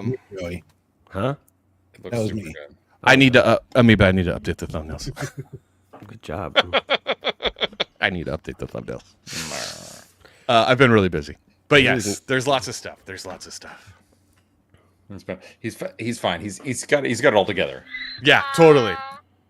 Yeah, no, not at all. It's fine. This is me every day. 1.21 gigawatts. Great Scott! That's basically what it's like. Do you remember that in theaters? No, we didn't go see it in theaters because we did not have a lot of money to go see movies. But I remember because we were really excited that it came out on home movie, and then when we went to the video store, it was only available on beta. Oh wow! So we had to wait like an extra year or 2 years before it was out on VHS. It was terrible. Beta. I'll say it was amazing in theaters. It was amazing. I'd say I can only imagine. Yeah. I remember seeing the second one and the third one in theaters, but I think we didn't go to the movies very often because my dad, we just didn't have a lot of money growing up. My dad delivered UPS packages, and we lived in California. Wait, you guys just didn't sneak into the movie theaters? Well, I did when I got older, but when I was 5, I wasn't really a criminal yet. Well, I guess because I was born in New York, it was just in my genes. Well, you did say California, so you might have been Salty. Yeah, well, just don't know it. It depends on what part of California. There may or may not be certain things out in circulation that may or may not have been signed by certain people and whatever. I don't know. Anyway. I played the fifth. What? I played the fifth? No, surely not. All right. So we're 20 past the hour. It's time for our break. Time for a quick break. And we're going to take a quick 3-minute break. We're going to play a special song for Amoeba, and we'll be right back. No, it's not. It's not the song that she's. No, it should be. It just no. Just don't kill the joke. Just play the song. It's hysterical though. It is pretty funny. We appreciate it.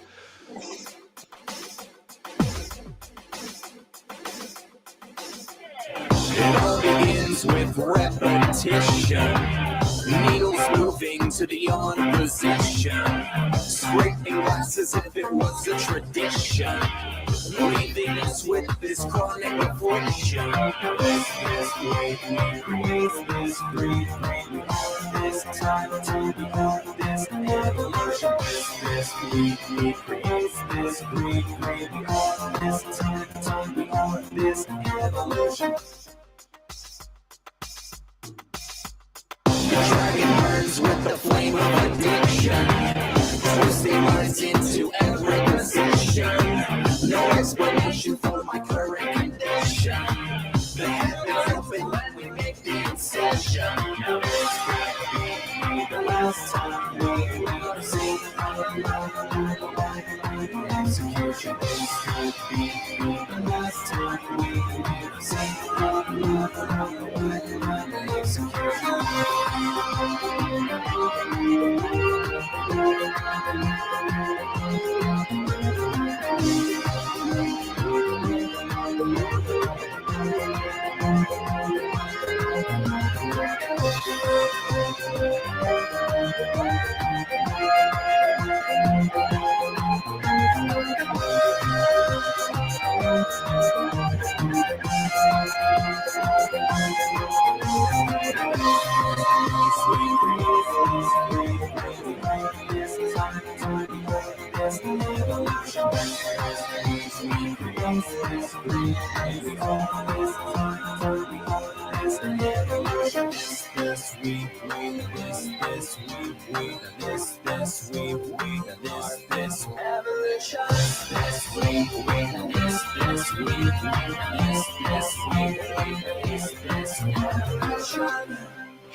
Everyone knows they got something to hide. This is what happens when two worlds collide. Angelic people are starting to see the germs and the dragon are setting us free. Everything you need, a chemical breed, the virus you feed, the life that we lead, taking us down, down, down. You're spinning me right round, round like a record, baby, right round, round.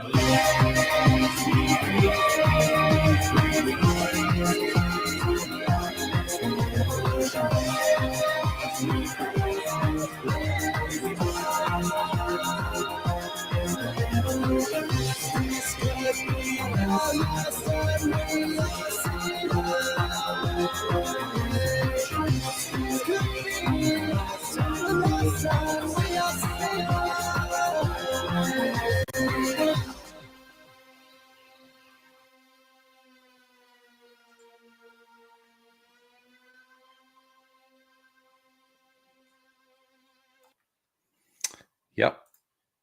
So yeah, that's a 2008 Savage, something like that. It was with your boy band hair. You're all.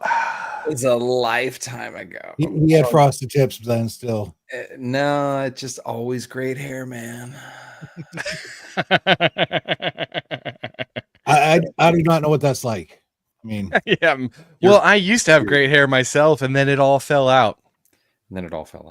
And is that because you're taking Rogaine with minoxidil? Oh. No, it was just because genetics and yeah. Believe it or not, for my 18th birthday, my friends as a gag got me Rogaine. Oh, it was going that early, huh? Yeah. Wow. Wow, that's rough. I was not kind to my hair in my teen years. I accelerated it. Yeah, I knew I was going to be bald, so I just decided to do ridiculous things with my hair. Upset my mother a lot in my early, late teens, early 20s. And it was fun, but I knew it was going to come to an end, and it did after I got married. Hey, my wife.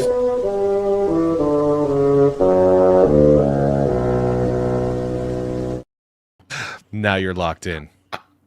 You had it at the important part when you secured the wife, and then it all goes downhill. And then, all right. Thank you for tolerating my terrible music video from forever ago. That was we're working on more music here, not just music from 15 years ago. Oh, kitty. I got my own music but I haven't released a lot of it yet, but I will. You'll see. You'll see, Batman. I'm waiting for you to drop a new video. Well, I'm not going to do a video, but I don't have that type of budget. But yeah, I'm waiting for you to drop a new track. We're going to react to it. Yeah, I'm trying to think. Yeah, I got it. It's got to be one that you could react to, because like if I'm just rapping about like what hip hop used to be, then you're not going to really have any thoughts on that. I mean, we can You're make a it one more rapper? exclusive. Yeah. Okay. That's fucking awesome. I wasn't expecting that. That's fantastic. Well, listen, it's like just. I realize you're wearing the uniform, but come on. No, this is the trap house uniform I got on. Oh, but okay. It's think of it as more like it's inspired off old school East Coast rap, so it's okay. It's not like this. It's not like this. I know you're talking about like something we're gonna promote new stuff, music, but like I'm inspired by the sound of how rap used to be when it was good, instead of this garbage they have out nowadays. I am one of my many jobs. I am a DJ. I used to do radio. I was a apprentice to a producer in a music studio in Los Angeles. I mean, I currently own a record store. I'm extremely in tune with music, and I absolutely love that you're making any sort of new anything that reflects back on old anything. That's fucking fantastic. Be creative and fucking keep doing it, man. We like the old stuff here because the old stuff's the good stuff. I literally spin records, dude. Fuck yeah, I like the old. Make America the 80s again. Speaking of, if you want to make America the 80s again, please think about going to our t-shirt store and buying a t-shirt where you can also make America 80s again by wearing the t-shirt. Nice. It's Hey, pretty the dope. people at work love that T-shirt, by the way. Do they really? Yeah. Yeah. It's a good shirt.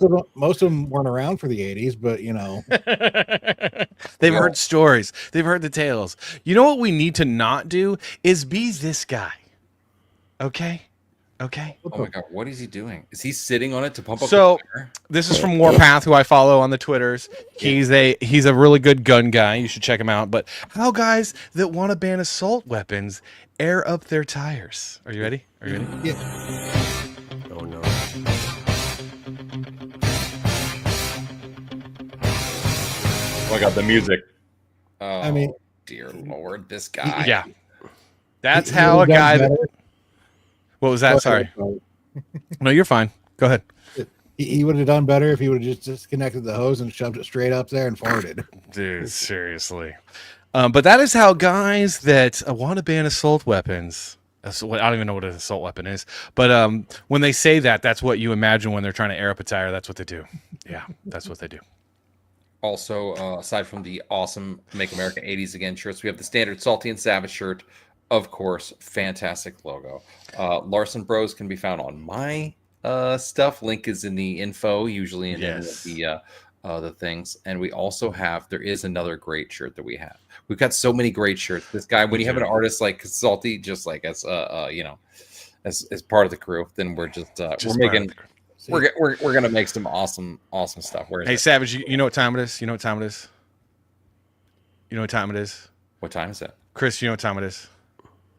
Joey, do you know what time it is? I'll tell you what time it is. Whiskey? Whiskey? Whiskey?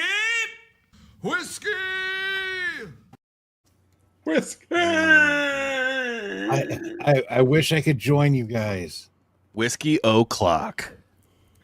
I'm just having beer, no worries. Yeah. I wish I could join you there. Mm-hmm. Well, you do what you want, man. This is America. It's a free country. No biggie. No. I've got a good streak going. I haven't had a drink since New Year's of 2024. Oh wow! Okay, that's good, dude. That's all right. Yeah, no worries at all. You do, you, man. And here's the funny thing: it's not because I wanted to give up drinking because I had a problem. It's just I don't drink very often. I just haven't had a reason. There to you drink. go. But you know what you do have is a fantastic beard, and because you have a fantastic beard, you decided to buy fantastic beard balm, and because you decided to buy fantastic beard balm, now Joey's gonna want to get a beard, and then he's gonna want to buy beard balm, and everyone should buy this beard balm. Dude, if you use this beard balm, you'll probably grow a beard. Yeah. I mean, I also make a mustache wax now. Oh yeah, so you got a mustache. Nice. So Always be hustling.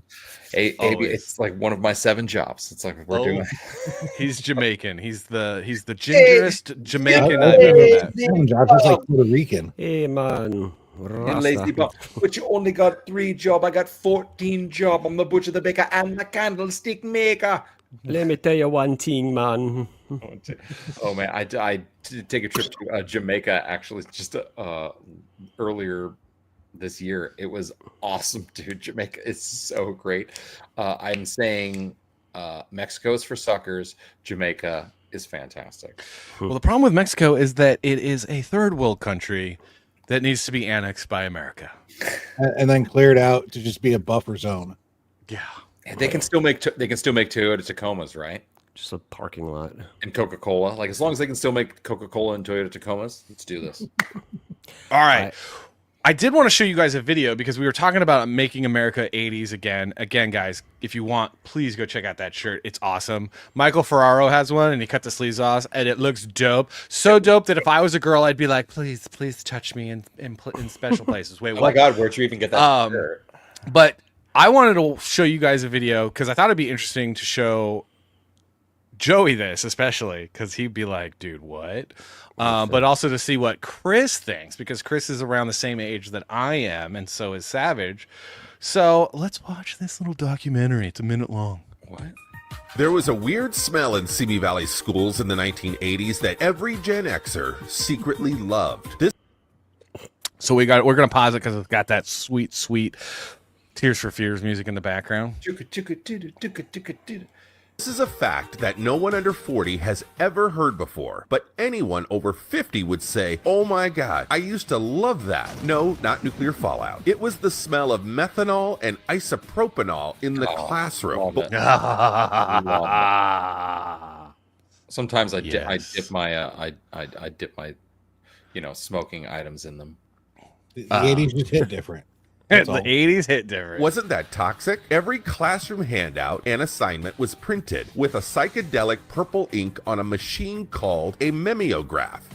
A mimeograph. This is your worksheets, your tests, everything. This was 3rd grade. Essentially, this was 3rd grade for me. That wonderful classroom smell came from the chemical duplicator fluid that coated every printed page. Yes, but wasn't that toxic? Some people believe the smell was Stinking music. I love it. All though. intentionally addictive, designed by chemists to entice kids to relax and actually do their schoolwork. So, oh my God. If they showed this 10 years ago, would we just think it was a conspiracy theory? Now, I don't know. I'm always kind of into those things. That's actually because when you know that smell, you're like, Well, so I wouldn't think it's a conspiracy theory simply because, I mean, you've heard this said 1,000 times. Kids these days all seem to be on ADHD medications. They're What about the? Do you remember ADHD when you were a kid? no, it was just a kid that wasn't spanked at home. Yeah, I mean, the unruly behavior in class was just the class clown, trying to get a laugh. It wasn't couldn't focus, couldn't pay attention. It was Madeline, it was not the smell of books. It was this different smell. And you actually did, it was something that you wanted to take the paper. When you got the paper, you wanted to put it up to your face and smell it. It smelled. Yeah. And it wasn't like the smell of books where you're like, oh, there's something nostalgic about books, right? It makes you maybe think of your grandparents or like something, But this was like, no joke, there was something in it. Fragrant, chemically treated paper became such a treat for school-age kids, they would look forward to receiving their activity pages and handouts. The mimeograph became the most widely used system for mass-producing printed materials in schools. And that purple ink, it was so distinctive. Yeah. Purple ink. Oh, and the best job was when you were a teacher's aide and you got to go and do the copies for the teacher. That was like the absolute best job, because then you would just be like, Be like, bro, you snorting lines of paper in the back? that's what it was like. Oh, that paper's some good shit, man. Andrew Campbell. Simply, thanks for showing up. Yeah, what's up, brother? Hey, Simply, check out the link about Silence Dogood, which just launched tonight, Volume 1. Let's go! I got me. Get on it. I got me the one of the covers because just a poor straggler here in New York, and the T-shirt. So I will wear the T-shirt on my stream. Yeah, you could cut the sleeves off so you could show off. Dude. We're such poor stragglers. We had to leave California. I mean, come on. You should. You don't know this, but I'm homeless. This is all just a fake background. It's a cardboard box in an alley. What was that, Chris? Keep hearing the sirens. You should make that shirt for Joey, specifically just in a white beater format. That would be I wonder if they have tank tops. That's actually, I think they might have tanks. I think they might have tanks. Hold on. I'll wear it to the park playing basketball. Is it the Make America 80s again one we're talking about? The Silence Dogood ones. Oh, the Silence Dogood. Yeah, from the campaign. Madden's like, Californians. Oh, yes, because at the beginning of the video it says Simi. So you see, here, go back to it. Is Simi Valley, California was where it started and it spread, but it was a very Californian thing. Yeah, she's from California. That's why. You know what the crazy thing is, that it was started in California, right? Because nowadays, go buy literally any product, and on there is a warning: this product is known to the state of California to cause cancer. All right, we got another Californian in the chat. Welcome. We love California. Also hate California at the same time. It's such a weird relationship. Yeah. Well, mainly, why does California suck so much, though? Dude, Nicolas Cage. Dude, Nicolas Cage loved the smell of the Silence Dogood letters. That's a great reference. I love you. Okay. Yes, that is awesome. Flair's good with the jokes. Hey, I'm waiting for the next. Dude, Natty Tresh is like my comfort food movie. Listen, I could put that on anytime ever. Don't you ever mention National Treasure and my comic book in the same night, okay? Because every time someone's like, "Oh, Silence Dogood, is that like National Treasure?" No, that's like Silence Dogood. I know. I want National Treasure 3, where they explore page 47. Look, if you like National Treasure, this new comic, Silence Dogood. If you like National Treasure, you're gonna love Silence Dogood, the comic book. Okay. I already love Silence Dogood. I already love. Nestor knows the California toxic relationship. Yeah, dude. Because it's because of the Democrats. You're getting your water from where? Oh dear, this is all bad. They're getting their water from where? Find out more at 10. Oh, find out more. From literally every other state. Is your neighbor's home burning down? Find out tonight at 9:00. Is your neighbor's home burning to the ground? You might have a case of Democrats. Case of Democrated. Meh. Seriously, everything bad that happens in California can be traced back to a Democrat. It is true, 100% facts. Have cancer from snorting paper back in the day? Call this number. It could be traced back to one of many measures that they just put on there, and they're like, "Don't worry, it's fine. We're just going to put like a 0.2% tax on everything, just because, and it's for a good thing." And everyone's like, "Yeah, totally, let's do that." And then all of a sudden, they're just buried in debt from taxes alone. See, that's actually that's proof that our education system has been dumbed down so far, because nobody knows how to do math anymore, and you have 83 of those ballot measures at that percentage. Yeah, and suddenly it's a 7% tax. And there's a new one, and there's a new one, and there's a new one, and there's a new one. You know what happens when you're actually halfway decent at math? You discover that you're a slave. You discover that you're a slave because you Hey. look at all the taxes and you're like, I'm a slave. The only explanation is I've been enslaved. Why do you got to wake me up from my delusions, man? I'm good at math, and I don't want to know that. You're a slave.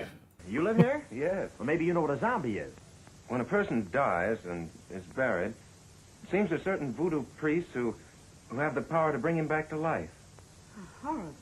It's worse than horrible because a zombie has no will of his own. You see them sometimes walking around blindly with dead eyes, following orders, not knowing what they do, not caring. You mean like Democrats? Bob's delivery on everything ever. You're like, he could have called your mother a word right A there, word. and you would have been like, Bob, your timing was amazing on that. It was hilarious. I don't know who this Andrew Campbell is, but I'm loving his comments. Oh, dude, Andrew Campbell is one of the best people from Australia. Super based, lit. He's good so dude, man. We love Andrew Campbell. How's the future, Australia, man? What's going on in the future? How's the future? He's already living it, bro. Yeah, we got a couple of Aussies in the house always. I mean, I love having them here. Actually, we're like breakfast food for them. Another How does Aussie it right feel to be here. in tomorrow morning already. How does it feel to be in the future? Remedial English. Yeah, what's the 19th like? What's the 19th like? Did we start World War III yet? Are you guys still on St. Patrick's Day? Oh no, wait, no, you're on. Wait. Well, All if right. it's Australia, they never left St. Patrick's Day. They're having a time. Hey, Australia is quite interesting. It says it's technically his birthday today.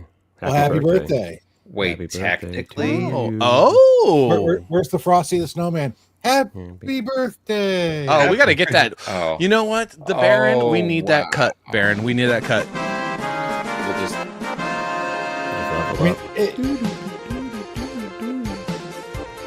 Now, but did your materia increase though?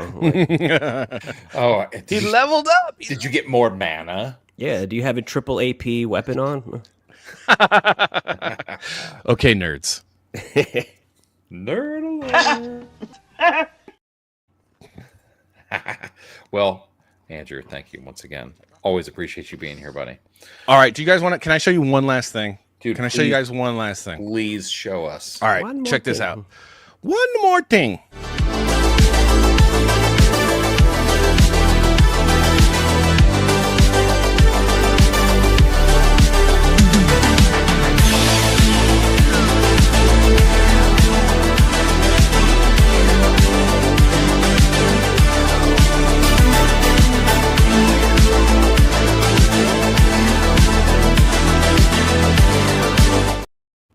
Nice. The only thing that looks better than that 80s ink. Yeah. Yes. So that is what the comic book looks like. Like I said, spoilers. You know, there's no spoilers because I flipped through it so fast. Okay. No, you don't understand. Flair's a He's supercomputer. so He funny. reads really fast. He just talks really slow. He didn't read one thing. He didn't read one thing there. You didn't. You couldn't even. You can't even read. Listen, Flair joined me on my show earlier, Outworld Live, and listen, he could read really fast, but it comes out the other end very slow, and we love him for that, though. But I can pause. Oh, that's true. That's true. Dang it! I didn't think Damn. about that. Leave it to a woman to lawyer you. The funny thing is I skipped all the really spoiler pages. He's got them all glued together with that 80s school. I filmed glue. that thing like a bunch of times because I was like, nope, can't land on that page. Nope, can't land on that page. Nope, can't land on that page. Interesting. Yeah. He's just ripping out pages to make sure he's not landing. Yeah, on right. them. It's a test dummy. It's a test dummy edition. She's like, I got to take out all the important pages. And every page is important, but storyline wise. Dude, do you want to do a record of the week real quick? Okay. I would love to see that. Are you cool with that? Are you cool with doing one of these?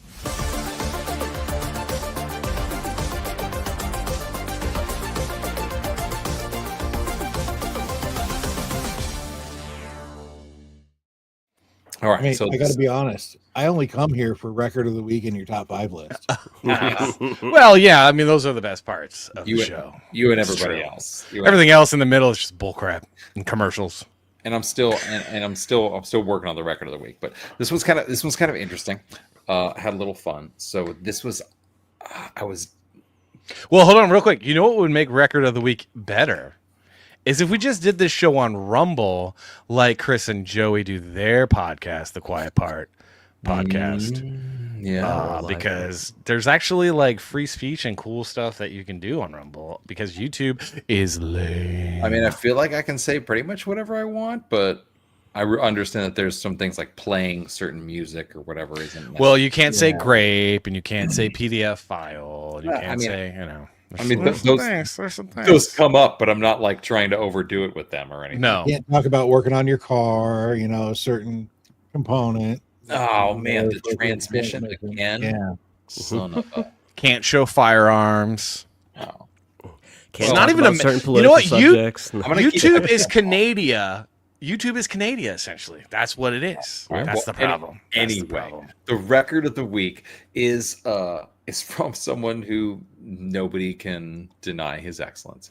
It's from a man named Johnny Cash.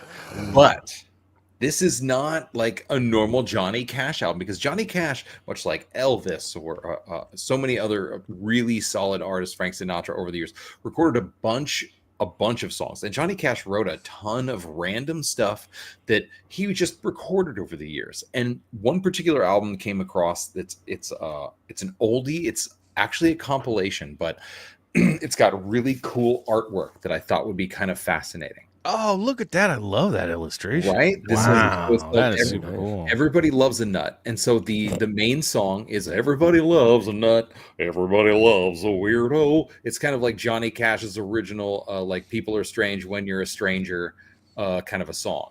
But then what's a really fascinating song that I think you guys would appreciate more is the one on the right is On the Left. And it's a politically based song about how Johnny Cash he's like, you know what, if you're gonna sing, he's been seeing all of these folk groups because this is again back in the 60s. This is earlier Cash, and he's been seeing all these folk groups and they starting to get politicized and they're starting to have their more opinions and really express themselves when people are there just to kind of listen to music. And so his retaliation was writing this song, whereas the one on the right is on the left, and the one is he's saying like, oh, okay, all these guys got different political opinions and they want to tell them to us.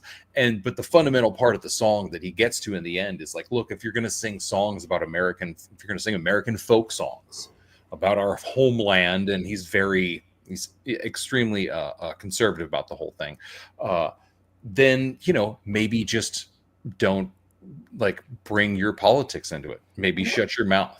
Like if you're gonna sing like songs about like old America and don't try to spin it or it was a direct shot across the bow to a particular guy named Woody Guthrie. It's an old school shot across the bow, just saying like, hey, mind your own business. And it wasn't like Johnny Cash didn't put his politics into it, but he wrote it in poetry and prose, as opposed to like, hey, look, this is how you should be or whatever. He would more like write the mistakes and be like, hey, you should know why this guy is wrong in this song. Or, I took a shot of cocaine and I shut my we got Roma Nation in the house. What up, Roma? Pinky's up, Roma. Good to see you here, brother. Pinky's up. So right. Real quick, one for Roma. One for Roma. This is not your average Johnny Cash album, but I thought it was kind of fascinating. I found an old copy that was in extremely good condition. I've listened to it a few times already, and I thought the artwork was also pretty great. This is definitely him commenting on the folk singers. See the guy with the banjo right there. That is Woody Guthrie, and on his banjo it said, "This machine kills fascists." And I have this machine from Fallout New Vegas, and on it, scrawled on this machine, it says, oh yeah? Well, this machine kills commies. Oh my gosh. And so that's why this week, the incredible Johnny Cash, his album Everybody Loves a Nut, which is a compilation, but kind of a fascinating old school album, is Salty's Have Trick.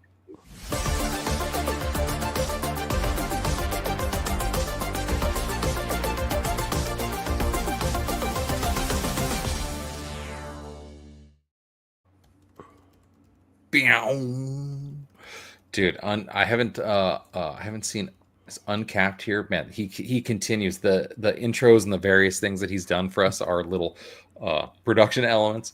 Like it's like night and day. When we were first doing this, I felt like I was a child, and now because we have video playback, I feel like an infant child, but an infant baby child with lotion gloves on. Wait, doesn't Matt Walsh wear lotion gloves? I was about to say. Yes. Matt Walsh wears lotion gloves, guys. I feel like I heard that somewhere, like on this show earlier. I'm going to start the rumor that Matt Walsh, you started the rumor that Matt Walsh puts shoe polish in his beard. And I'm going to start the rumor that he wears lotion gloves at night because his hands are tiny and soft. It's creepy. You're never going to be able to watch a Matt Walsh video again. He's actually going to have to hide his hands because it is creepy how soft and supple they are. You can just tell on camera how soft and supple. You can, man. It's, it's unfortunate for him because good God, I mean, they are creepy. Seems like you might have watched a lot of Matt Walsh. I'm going to make a controversial statement. That's I don't watch any Matt Walsh videos. Do it. Do it. Matt Walsh sits to pee. He does, but he pretends not to because he's like, you should never drink your whiskey with ice, and you shouldn't do this, and you shouldn't do that. Bitch, your hands are soft. Don't tell me what I should or should not do as a man. Shut up. Sit down. Sit to pee. Go away, dude. No one cares. You're dumb. Be careful. You guys be careful. I will ruin my whiskey with ice. Would you be surprised if it came out in like 5 years that Matt Walsh gets pegged on the regular? No, not at all. In fact, I would dare to say that I'm more manly than Matt Walsh, and I used Sonic Ice today because we went to Sonic to get ice because sometimes we like the little pebbled ice. The hedgehog? And I put Sonic Ice in my whiskey because I don't care. Because a real man does whatever he wants. Oh my gosh! I use whiskey rocks, but I mean, there's nothing wrong with ice in your whiskey. Drink your whiskey how you want to drink it. Yeah. And tell makes everyone his to teeth cold. shut Maybe that's why he doesn't do it. up. Well, because I'm a grown man and I do what I want. Yeah. That's how you do. I'm a grown ass man. He lives in Tennessee. You don't tell him how to drink whiskey. I'm a grown ass man. I typically will drink my whiskey straight. I don't need ice at all. Yeah. That's fine. That's cool. But I like ice. You know why I like ice? Because I like it to be cold. Because you are a man and I do what I want. Taken control of this world and created ice. I do. You know, you invented it. Oh, just like fire, but it's the opposite. It's man. You'd be like, yeah. Did you know if you freeze water, it turns into ice? No. Wait, what? That's crazy. It's like, dude. Wait, is Noski smoking? Is Chris smoking? Smoking air. Wait.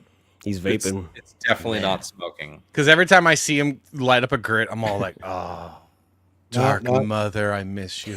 You know, it's astounding though, because before he stopped smoking, like, we would do like the pre-production. We would write the script 5 minutes before the show, and then I just hear him coughing, and I'm just like, I'm sitting there, I'm like, damn, he's really got to stop smoking.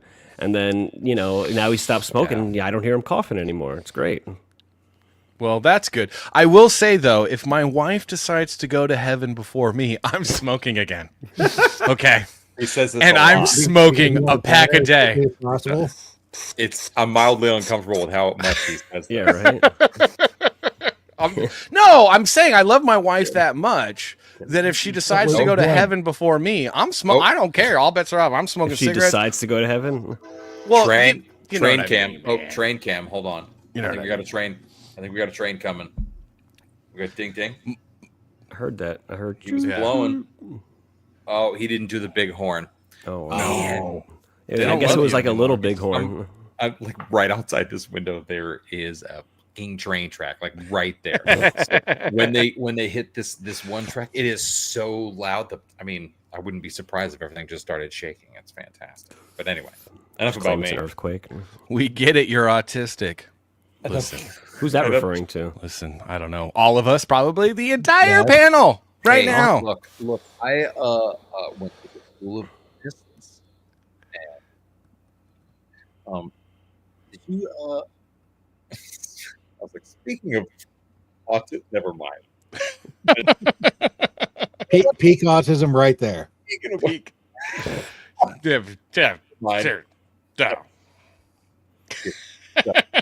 Dude, your audio is like totally cutting out right now. It's being a jerk to you. Yeah, Enough blame about me for it. No, I'm kidding. Oh, dude. Look, Joey. well, I mean, when in doubt, blame Joey because blame me. I'll be. Yes. No, I won't say that. Never mind. Forget we're on YouTube. Well, we're coming up on 5 minutes. Coming up on 5 minutes. Oh, Was there 5 minutes anything? out. Was there any last thoughts? Was there anything left to watch? No, not today. I think we've done a pretty solid job plugging everything. Over plugging, in fact. Yeah. I mean, we already saw Hollywood burn down in January, so I mean, there's nothing left to watch. Well, Hollywood's still standing. It was the Palisades where all the PDF files and producers live. That's karmic justice right there. And all the a lot of the funders of the Democrat Party live. Yeah.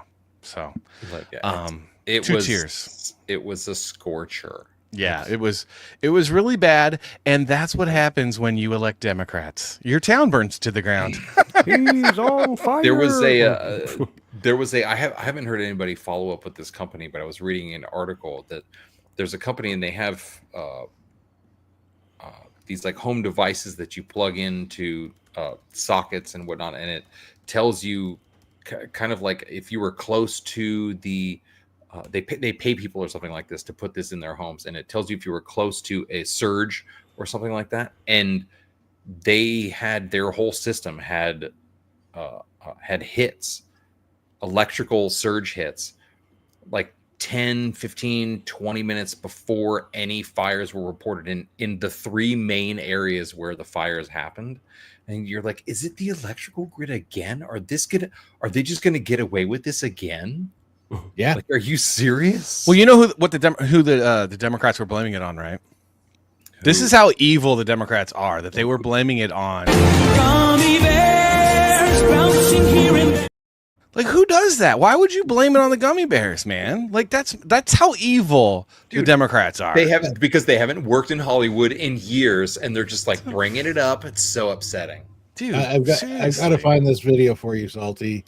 It's a gummy bear video that you would love. Oh yeah. Oh, is it as good as this video? There you are, Sean Salter. Oh yeah. Did you have James Spader calling what's his name? Peter Fonda, Sean Salter, your name because you're Sean Salter? No. Did you no? This guy. Sorry, I'm just coming up with stuff to delay time until he was James until we get to Spader. midnight. Holy moly! Once you get bigger, you're going to be Sean Saltist. Call my name, Saltist. I'm the saltiest. I'm a Saltist. I'm a Saltist. Don't you forget it. Oh, the Church of Soltera. When we go back to theater times, it'll be Sir Sean the saltiest. Yes, that's right. The saltiest. You dang right. Saltiest. Well, I don't know. Did you guys have fun tonight? Yeah, it was fun. It was fun. Good. I should have made my coffee before the show started, but I didn't. Yeah, so I've been. There's a lot of shaking things. my leg. There's a lot of things you should have done, like maybe not wear wife beater, but you did, Joey, and we Listen, I love gotta you give for the it. authentic New York experience. In preparation for coming on here, Salty. Oh, dude, I love you I guys. want to make sure I was nice, calm, at ease, and prepared. I went on Timcast IRL, to prepare myself for this show. Dude, that's actually awesome. And if you guys haven't seen Chris on Timcast, you guys got to go check out the episode from Friday. Check out because the he was green room, on too. Yeah, and check out the green room. Just don't judge too harshly because the camera angles are very unforgiving. And us guys that like beer and fried okra need not be judged. Ooh, Okay? fried. I was wearing this orange hoodie too, and I didn't get the memo that everyone was going to wear black. Because it's I feel like thinning. he always has that orange hoodie on. Do you never not have that orange hoodie on? I have like 100 hoodies, man, and I prefer these Carhartt hoodies. And So you like to wear what's comfortable. You like to be comfortable, much like Joey likes to be comfortable wearing a wife beater. Mm-hmm. Yeah, but see, I won't wear a wife beater on camera. I mean, that's just inappropriate. Roma's like, they made me look like I was 300 pounds. Dude, you got to do it right. You got to be like, they made me look like I was 300 Dude, Roma, pounds. if you go back and look at that green room thumbnail, yeah, that's exactly what I look like.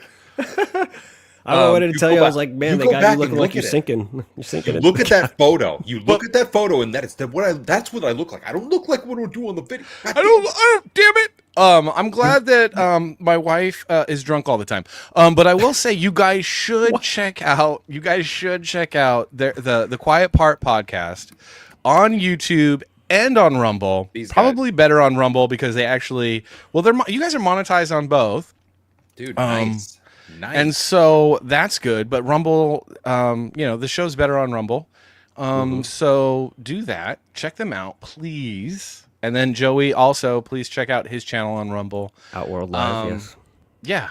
And we've been linking to him tonight, so you guys could scroll up, scroll down. We actually have like a little group. So we have one of our friends named he's busy doing something on Timcast right now server, but Tyler Today News starts at 4:30 Eastern. Then I do 5:30 Eastern, and I roll right into the Quiet Part Pod at 6:30, and then they roll you up until Timcast, and then on Tuesdays you guys are on right after that. Yeah. And then funny enough, you roll into Nightcat, which I start in about 9 minutes. Oh no way! Which That's fantastic. you guys should check out because I will be on there. I might be a little late, Joey, because I'm going to go, tell my wife goodnight that I love her. Walk the dog. And take the dogs out actually. And I got to do that because I live in the forest. Chris, any final thoughts? I'm going to say first and foremost, thank you for having me on. I do need to set up a time for you to come on. I know you're busy earlier in the day, and we got to figure that out. But I'm down, brother. Sounds like a Saturday show. No, I'll do it during the week, man. We'll figure it out. Let's go, man. Let's do it. What are you doing Thursday? I don't think anything right now. Well, Thursday, I think we have space for you. So okay, let's do it. Let's do it. I will message you outside of here, and we will set that up. But again, guys, Quiet Part Pod on Rumble, Quiet Part Pod on YouTube, or at Real Chris Noski on X. Find us there. We love the support. We want to grow. We want to bring more interesting news content to you.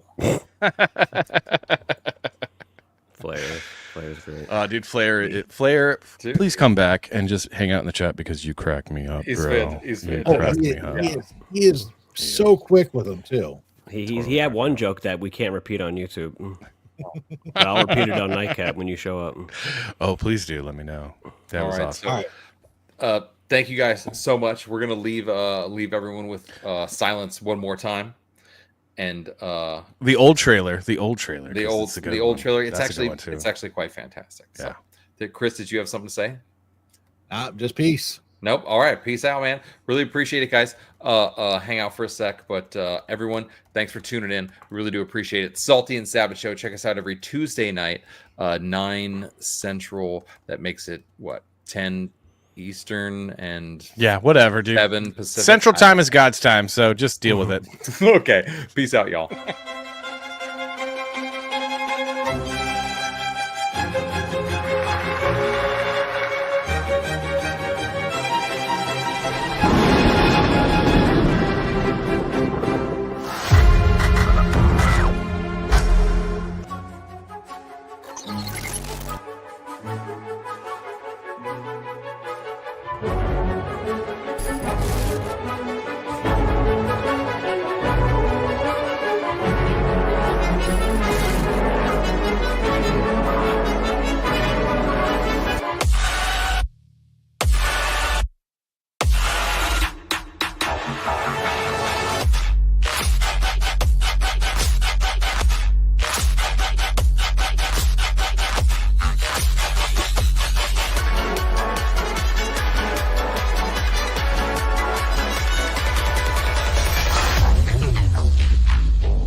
salty and savage.